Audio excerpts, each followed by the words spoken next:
Hello guys, അസ്സലാമു അലൈക്കും, good morning. ഇത് രാവിലത്തെ പ്രാർത്ഥനയൊക്കെ കഴിഞ്ഞു, ചായക്കുള്ള വെള്ളമൊക്കെ വെച്ചു. കാക്കു വീണ്ടും കിടന്നേക്കായിരുന്നു. അപ്പോൾ കാക്കുവിനെ നോക്കി, പിന്നെ കുട്ടീനെ നോക്കി.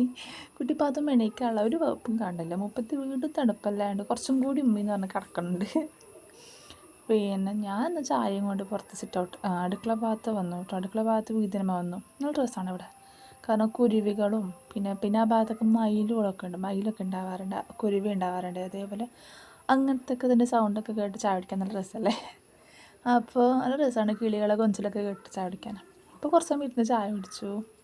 അപ്പോൾ ഉപ്പാവും മോളും എണീച്ചു. പിന്നെ ഉപ്പാക്കുള്ള ചായ ഒക്കെ കൊടുത്തു, കട്ടൻ ചായ കൊടുത്തു. അപ്പോൾ പിന്നെ അവരത് കുടിച്ചിട്ട് ഒന്ന് പുറത്തേക്ക് അങ്ങാടിക്കൊക്കെ ഒന്ന് പോകണമെന്ന് പറഞ്ഞിട്ട് ആയിക്കോട്ടെ എന്ന് പറഞ്ഞാൽ അവർ കഴിഞ്ഞു.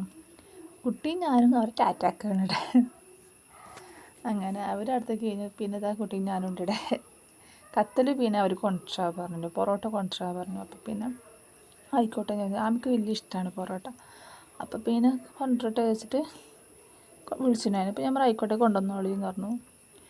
ആമിക്കുട്ടിക്ക് അത് കണ്ടപ്പോൾ നല്ല സന്തോഷം. മുപ്പത്തിയാണെങ്കിൽ ഇതിൻ്റെ പൊറോട്ട ഇട്ടതിന് വലിയ പീസ് എടുത്ത വായിലിടുകയും എത്ര നുള്ളിയാക്കിയാലും ബൾക്കായിട്ട് കുറച്ചിങ്ങനെ വലുതായിട്ട് എടുത്തിടും. അപ്പം എനിക്ക് പേടിയാണ്, അതുകൊണ്ട് ഞാൻ കൊടുക്കൽ കുറവാണ് മുപ്പത്തിക്ക്.